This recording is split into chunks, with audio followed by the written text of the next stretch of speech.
નમસ્કાર. ચૈત્ર મહિનો એટલે ખૂબ જ શુભ અને ધાર્મિક મહત્વ ધરાવતો મહિનો. પ્રકૃતિમાં નવી તાજગી ઉમેરતો મહિનો અને હિન્દુઓ માટે તો એ નવું વર્ષ. ચૈત્ર મહિનાની એક સુંદર પરંપરા છે કીડીનું કીડિયારું પૂરવું. જાણવું છે આ શું છે? તો જુઓ, ધી રેડિયન્ટ ઇન્ટરનેશનલ સ્કૂલના નાના નાના ભૂલકાઓએ આ પરંપરા શીખી છે. ચૈત્ર મહિનામાં કીડીના કીડિયારાને પૂરવામાં આવે છે. કીડિયારું પૂરવું એટલે કીડીઓ માટે ખોરાક મૂકવો. જમીન પર ખાંડ, લોટ કે રોટલીના ટુકડા મૂકવા જેથી કીડીઓ તેને ખાઈ શકે. અમારી શાળાના નર્સરીના બાળકોએ પણ કીડીનું કીડિયારું પૂરીને જીવદયા દર્શાવી.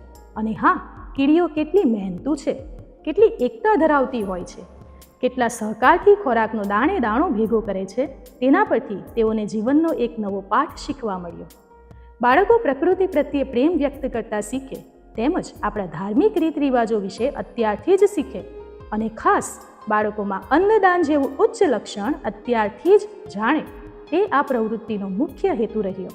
બાળકોના ઘડતર માટે થતી આવી રસપ્રદ પ્રવૃત્તિઓ જાણવા માટે અમારા આ પેજને લાઈક અને ફોલો જરૂરથી કરશો.